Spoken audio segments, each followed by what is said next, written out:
Hello everyone, my name is DimitriusMac, and welcome back to the Week 2 Fantasy Recap, or Week 2 recap of NFL and what went on in fantasy, but primarily in my Fantasy Wrath League, folks. It's been another rough week for me. Of course, I have all myself to blame, and we'll get into that a little bit later, but right now we're going to start off the show, as we always do. We're going to start off with looking at the recap, looking how the scores were across the board for this week. So looking into things, if we go to the game center here, of course, and we go to not week 2 or week 3, I should say, you saw that score there, and I'll get into that a bit later. But looking across the board, people who got the victories from this past week, of course, my opponent, never bowing down, the Murder Boners, the Fundraisers, Suge Knight, and ESO Legends. And of course, we'll go into a minute and break each of those down. But starting off with mine right here, I do want to say that I had a bad case of leaving points on the board. And if we scroll down here, we'll see just exactly that. You see all across my board, nothing being done, nothing being done. And on the other side as well, with never bowing down, nothing being done, nothing being done. The only thing is he actually did get something done, and that something was, even despite the incredible, disastrous blowout that happened to the Dallas Cowboys, for fantasy owners, Dak Prescott played marginally pretty well, and Jason Witten played particularly well. And that was the cause of my demise. As you can see here, this combination right here got them about a combined 31, 32 points. And in the midst of a blowout, somehow just luck did not fold my way, and Jason Witten had to have a big game with Dak Prescott, and I ended up losing that game. Now, the funny thing about this is our league commissioner actually traded Dak Prescott to never bowing down, and he also dropped Jason Witten, I believe, after week 1. So primarily, one of the reasons that I lost this game is because of players that were picked up or traded by the league commissioner. So, league commissioner Phil, I'm blaming you for this one. But as I was talking about, folks, we can see points left on the board. Both sides, particularly my side. Martavis Bryant had an actually wonderful game. I don't think he's going to repeat that this upcoming week in Chicago. It just doesn't seem like it. It's weird to say that because Chicago is in such a disarray, such a dismal state. But to be honest, their defense is a lot better at home. And Ben Roethlisberger is a lot not better when he's on the road. So I don't think there'll be a repeat performance for Martavis Bryant, but I do have a prediction for Antonio Brown. I think it's about time that he gets back to himself, to that week 1 status that he had. But looking over here, Matthew Stafford didn't play that well versus the New York Giants on the road. But then, of course, we see Alshon Jeffrey and Carlos Hyde, 15, 14 points. This is almost 30 points that I have left on the boards, who I could have easily replaced for a T.Y. Hilton, or I could have easily replaced for a Kerwin Williams or Tariq Cohen, and I would have comfortably won this game.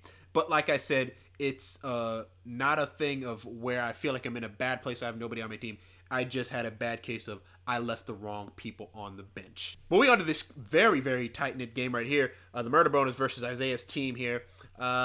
This was a big matchup because both players wanted to win. Both players coming in looking like this is going to be very close. But ultimately, it was that late game, that Green Bay versus Atlanta game, that decided things. You look at things on these boards, you see Aaron Rodgers had a pretty well game. C.J. Anderson had a wonderful game. And then you look at the other side, you see Ezekiel Elliott. He was absolutely bottled. Like I said, besides Jason Witten and freaking Dak Prescott, everything for Dallas was terrible. But if you happen to have both those players and you happen to play them both, then you got a good 30 points from the combined. So you were lucky there. But Ezekiel Elliott bottled up. Devontae Freeman doing what Devontae Freeman does best, getting a 22 points right there. And then obviously Devontae Adams doing what he can do, what he doesn't do enough, in my opinion, but what I think he can do. And then, of course, the Chiefs defense playing very well. And like I said, it ultimately came down to this. Devontae Adams played very well. And you look at the Isaiah's team right here. Jordy Nelson did end up getting injured during that game, so that pretty much cost him a game. He is now dropped to 0-2. Moving on to the Fundraisers versus Supremacy. This was another close game right here, as you guys can see. Going down here, there was nobody that really stuck out on the Fundraiser side. The only thing that really went from was everybody pretty much did okay, except for tight ends, because if you thought last year was a desert for tight ends, this year is horrific. Tight ends might as well be something that you shouldn't even worry about. It really doesn't matter. They either all the good ones are either injured or that's it. They're injured. Every tight end that's worthwhile, I think, except for pretty much Kyle Rudolph and Zach Miller and Zach Ertz, are really injured. Other than that, there's nothing that I think you could really rely on kind of reliable target-wise or end zone-wise. Or it's just a fantasy wasteland pretty much for tight ends. I'm sorry, Delaney Walker. Delaney Walker is someone that really sticks out to me. Despite his team struggling, not this week, but his team usually struggles.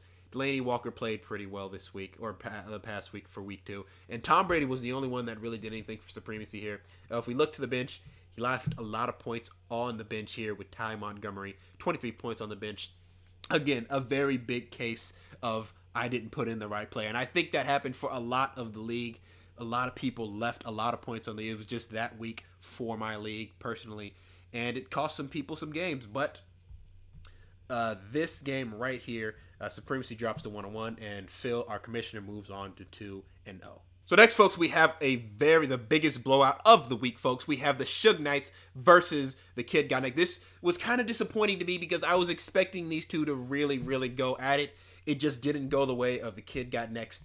It just didn't go the way he wanted to. He got performance from Raider players, as if you did. If you played Raiders players last week versus the Jets, you were probably very, very happy because that was an absolute blowout. It was an absolute point fest for most of the players on that team.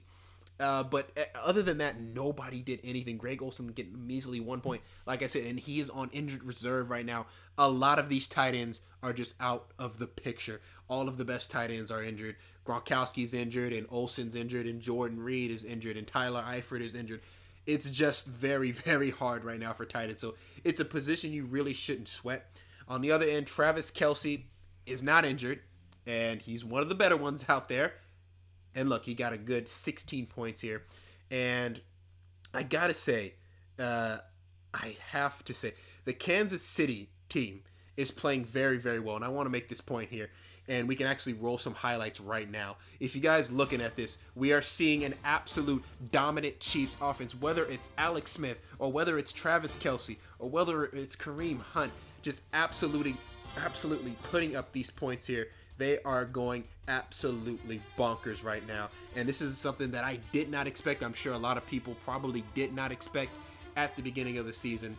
And week 2 was just a hell of a week for them. Now, I will say that if you started Kareem Hunt and Travis Kelce, you got almost 40 points. And as you guys can see, the Suge Knights also has Alex Smith, who had 16 points. That's well beyond 50 points right there. So I know there's probably a bunch of people out there in leagues that have all 3 of those. If you started them, you were probably in for a very, very happy very happy fantasy weekend, and you probably won your league. But across the board, the league defending champ is looking dominant. Gordon, he is looking pretty good. He looked pretty good on just 13 rushes, though, for 1 yard. But he did get 65 catching yards. Marcus Mariota was subpar, but other than that, just consistency, it looks like, from our league commissioner right now. Whereas on the other side, our once previous league champion, Eric, he is not doing so well. But this was just a complete blowout. There was nothing on the bench that could have helped him. And our league champion is looking to repeat. It's early on, yes, I know.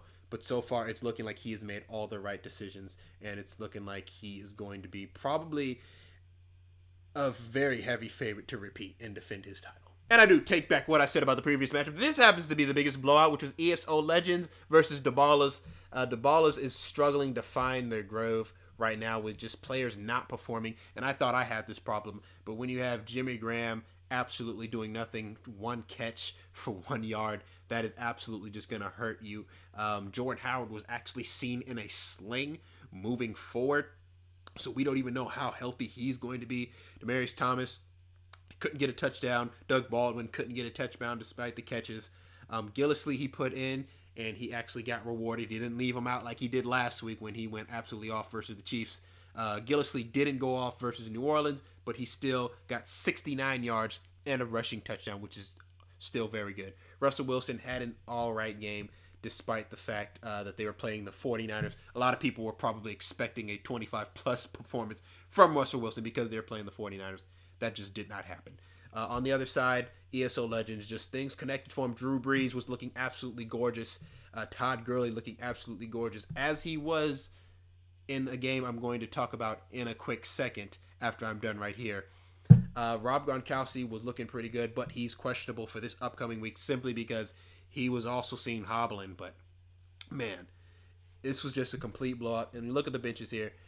There's some points left on the bench, but not enough to make up a big difference, in my opinion. And now, folks, it is time for that part of the show where we look at the free agents and the key waiver wire pickups for this week in my league, who I think is going to help out and who is not so much. So let's look up. There wasn't as much as week 2, but we can start at the bottom here. Javorius Allen is somebody that I picked up. He's going into Jacksonville this upcoming week for week 3. But or not into Jacksonville, they're playing actually in London, so that probably bodes a lot well because he's not playing on the road, and the the Ravens don't particularly play on the road, but everybody's on the road, Jacksonville and the Falcons, so I don't know. I like his potential here.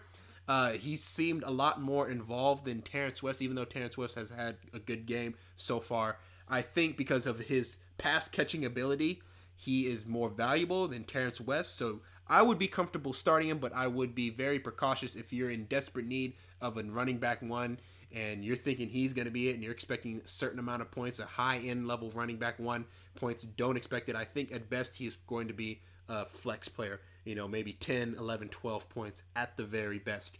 And we can move on. The Detroit Lions defense, I think that is kind of I think that could potentially be good because the Giants offense this year has been particularly horrible.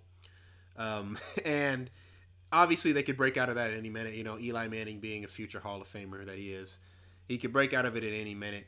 But they are playing at home, so I do think that is a comfortable pickup. Tyler Eifert, who was actually dropped, but he was picked up, so I will go over him. Who is definitely, I think he's considered out. It says I think he is out. It's just not working out for him. He is not feeling it. And Tyler Eifert, right now, I would not count on him even in following weeks because he's had to deal with knee tendonitis. He's had to deal with a lot of things, and I just stay away from him. Chris Thompson is somebody that I picked up. Chris Thompson is just for me, I don't think he's going to help out a ton because I don't necessarily trust that backfield either, just like the Arizona backfield. This Washington backfield's kind of to me. And the only reason I picked him up is because I'm in desperate need of a running back. But we'll see. It was just kind of a go out and get him, see what he does type of pickup, and we'll see. Somebody that I dropped was Frank Gore. He's picked up by our defending champion. Defending champion knows what the hell he's doing, and this is probably something I'm going to regret, me dropping Frank Gore after he didn't really perform the way I needed him to in week 1. And honestly, it could be a good pickup, but I think we're going to have to wait for Andrew Luck to get back because right now that Colts offense is just not the business. And looking at Evan Ingram, again, it's going to depend on if Eli Manning really breaks out of thing. Also, if their O-line gets their shit together, because right now their O-line might be the worst in the National Football League. But there's obviously a lot of contenders out there for that title, especially from the NFC. I'm not going to go into all the teams that I think, but there's a lot of teams that have terrible O-lines in the NFC right now, and the Giants are at the top of that list. And looking at James White, it's a Patriots backfield. You could be in for a 22-point game, or you could be in for a 2.7-point game. You never know, all right? It's just, I think the benefit of this, and I think what Never Bowing Down was doing in picking this guy up, is Tom Brady is running out a lot of people to throw the ball. He's already lost Julian Edelman for the year. There's no Amendola. I think Hogan is wobbling. Gronk might not play. And eventually there's a lot less people to throw the ball to. And James White is somebody that is a pass-catching back. So are his targets going to be increased this week? We don't know. We'll certainly see. And then the last person picked up by the Murder Boners. I think this was kind of a stretch. I think this pickup was something that he saw from last week. It was like, oh, he got 16 points last week. Let me go and pick him up and hope that he does the same. I don't expect a performance of that because he just doesn't get the targets. I think that there will be more performances like this from Jalen Richard like he did last week. I just don't know if it's going to be this week, and I don't know if you can accurately predict when that's going to be because of his role on the team. And obviously they have a crowded backfield too. And it's something that you can take a risk on. But again, like with so many other running backs out there, don't expect anything big. But if something big happens and you play that risk, you could be highly, highly rewarded. And moving on to the final segment of this show, folks, we're just going to be talking in a quick second about my upcoming matchup. I do this when I have guests. I talk about their matchups. Since it's only me, I'm just going to talk about my matchup real quick and then wrap this thing up. As you guys can see, the time of this recording is Friday the 22nd. 21 points to 32.90. How did that happen, you may ask? Multiple players play on Thursday night? No, it was just 2 players going head-to-head. Carlos Hyde and frickin' Todd Gurley. I mean, my goodness. What a Thursday night game. I mean, and this was a game that I expected to be maybe a 12-9 type of score type game where maybe Carlos Hyde, maybe at the most, maybe get a touchdown and give me like 8 points or something like that. This was a pretty good shootout. You know, I think the final score here, it says, it was 41-39. That was a pretty big shootout. And my opponent here had a case of didn't start the right person that he should have. He left 22 points on the bench. He'd have well over 50 points, almost 55 points, or probably 55 points if he had done that. So I am catching an early break here on week 3. But right now, just looking at these matchups right here, I'm hoping that I can get the win here. I like Matt Stafford over Drew Brees at Carolina. As far for the receivers, Odell is banged up. Stephon Diggs is playing Tampa Bay. I like A.J. Green at Green Bay with their banged-up secondary. And Kelvin Benjamin, I think it's due for him to have a big game. Also, Alshon Jeffrey, I think it is. So I think I have a very good chance of having my very first W, especially if Rob Gronkowski does not suit up. And he's dealing with, players that are limited, that it could be questionable, that are not 100%. I think if there's any week for me to win, this is someone who is 2-0, who is at a vulnerable spot right now, who has a really good roster that I should be able to take advantage this week matchup-wise, and because players are simply injured. I think if I take advantage of this and the lineup that I have right now, if I keep this and they perform the way that I need them to, I will ultimately get the W. But that Thursday night was absolutely incredible. I will talk about it more for next week's episode because that'll be part of next week's segment. But man, that Thursday night was incredible. But that is it, folks. That is all that I have to share with you, folks. I just want to say that it's been a hell of a start so far. I'm 0-2. I plan on getting my first W here, but how do you think things are going to go? How are things going in your own fantasy of your own? I'd love to know in the comment section below. So that is it, folks. Thank you for taking the time out of your day to watch one of my videos. If you enjoyed it, make sure you hit that like button. And if you're new here and you think I deserve a subscriber, make sure you hit that subscribe button as well. And with that being said, folks, I will see you all in the next video. Until then, I'm DimitriusMac, and I'm out. Peace.